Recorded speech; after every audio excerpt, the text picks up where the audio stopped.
Hi everybody, this is Peggy for CropStop.com, and tonight I want to show you some of the tools I used, and I'm going to put together a card using the new Journey Pop and Cut cards. Is that awesome or what? And how different you can make your cards look. Here's this one, same die cut, changed it up a bit. Back up a smidge so you can see. So there you are. And if we have time, I will show you that one. Alright, so that's what I'm going to show you, the tools that I use to make those really cool cards. Now, Karen Bernstein has come out with a whole new group, and it's called the Journey Group, and it is just, oh my gosh, so much stuff. So, now on this first one, the butterfly card that I showed you, this one here, and I'll reference back so you'll know which one we're doing, you're going to need a couple of things. You're going to need this pop and cut insert. This is actually going to be, and I don't think you can see it on camera, but this is the actual mechanism, the moving mechanism of that card. For that, you will use the very first base that she came out with. This one, I think, what do they call this? Anything special? Just the base, I guess. Let's make sure. This is called a card horizontal A2 with a circle label 3D. Now, let me say that. Let me bring this up so you can see it. I'll type it in there, too. Card horizontal A2 with a circle label 3D pop-up. With this, you'll get... This is your pop-up for that one. And we've done those in the past. I think I have a video out there showing you how to use the circle one. But I used that one, and all I did was take the center out, and I put the butterfly in. Now let me remind everybody, they're little tick marks, right? Here's one, and here's one. And it's magnetic, and you're going to line those tick marks up just like that. And that's how your die is going to fit in there. And then what you're going to do is to put your paper on there, and you're going to run it through. You can use your Vagabond, your Big Shot. You can use the Cuttlebug. The thing that you're going to have to remember is that you're going to have to use the extended plates. So in other words, you're going to need this extended, right, I'm dropping it all.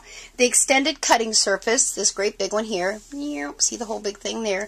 And then you'll have to have the extended cutting plates, like so. Okay, so that's what you use. So these are all the tools you're going to have to do to be able to make these cards. So now you've cut your card, and then the next piece you're going to need is the back piece for the card. Let me bring this in. Now what I'm going to show you the little trick I did. There's a die cut that goes here, and it's called Edge and Scrolls. And you'll need that die cut as well, or you can finish it off like I did. Then you're going to have, again, like I said, the butterfly die. And then there is one of the bigs, and this one is called the butterflies and labels. So you see here, here's the butterflies here that will fit on top of these butterflies. Okay, now the next one. This is the new plate that just came out, and this one is, it says right here, card square with ornate edge pop-up. So this is what you get. This is your next one. What this is going to do is to cut your card this way. See, it's more, you can do it this direction if you use a different die cut, of course, in the center. So it's more square, where this is your A2 size. Okay, see the difference there, I hope? I'm in the camera so you can see. So, with this one, you don't get an insert. All you're going to get is the die. And it's going to give you your square card, and then see if I can bring this in so you can see. I hope you can. On the edge here, you actually get a die cut right there, so you don't have to buy that one. So that was pretty nifty. I liked that. And this is what it cuts right here. So you can decorate your card. Now to do the coffee mug or hot chocolate mug, is that too stinking cute? Here's what I used. I purchased the cup, and again, you're going to line that up the same exact way with your little tick marks. And then you can do a couple of things. There's a die set out there that goes along with this. That's the little heart-shaped steam, or, you know, right there, steam coming out of your cup, and then a little heart to fit on there. No, that's not true. Little hearts to go in the center. Oh, for heaven's sakes, that you could put here and have hearts in the center of your cup. Now, if I were going to do that, I would go ahead and line that up because, again, it's magnetic, and it's right there in the center, so you can line it up right where you want. And that's going to cut out those 5 little hearts in the middle of your cup. Pretty cool, huh? Then you can use the same base if you want, or there's a tray that you can cut out your little steam. I just put it right in here like so, and I always make sure I put one of these if my paper's bigger so that it doesn't warp and get a really bad wrinkle in it, and run it back through there. And there you are. Now, to get the back of this one, because again, behind here, I don't know if you can really see, but behind here this would be all open.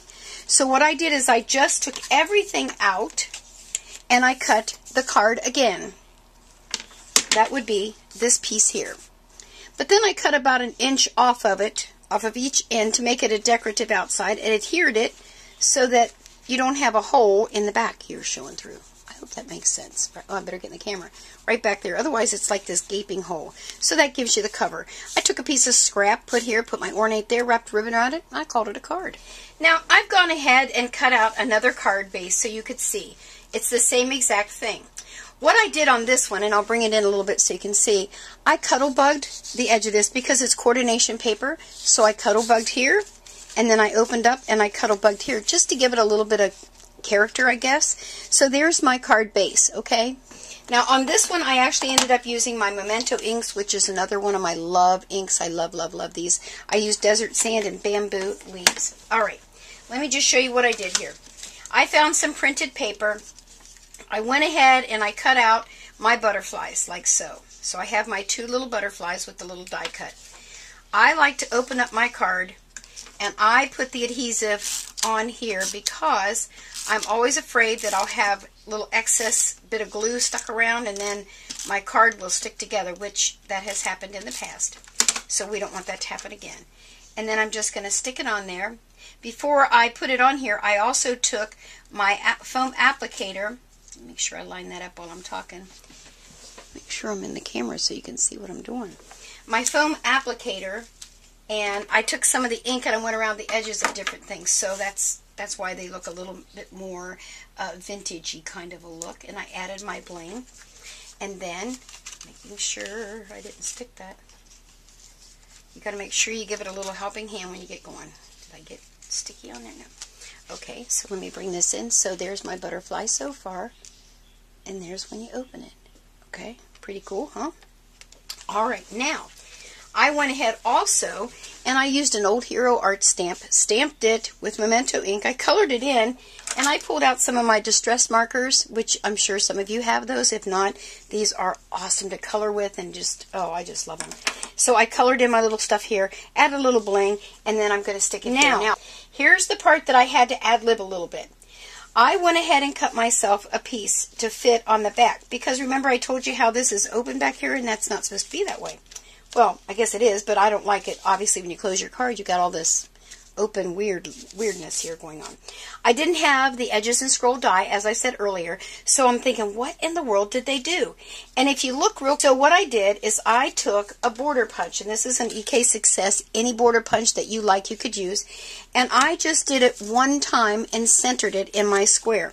Now, do you see they don't match? Because when you fold your card over, and I'll bring this up a little closer so you can see, you are going to slide this under your butterfly like so.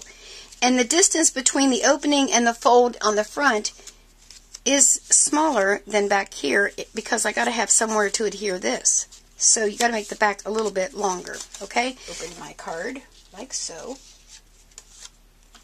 And I always have to double check, I put adhesive here on the top layer and here on this layer. And then we are going to line her up right at the fold of the butterfly, like so. So there we are so far. See my front part? So I've lined up, I've got rid of that hole, and I've got that little ornate part for when we open it. Now I'm going to turn it over on this side, and I'm going to do the same thing. I'm going to put adhesive here, making sure not to get it in the center. If I get it in the center, then I'm in trouble because my card's going to stick together. And I'm going to put a little bit up here on the edge. And we're going to fold it over, and any excess, I always put too much, I just rub it off like so. Thank goodness for that adhesive, the dots that you can roll. So now, check this out. There's my card with my back, and when you open it, I have the inside with that little ornate spot like they have with that die. And that's what you can do to improvise until you get the right die. Now, when that comes, which it'll probably be here in a few days, I'll make another video showing exactly how to use that. These pop and cut cards are to die for. I'm loving them.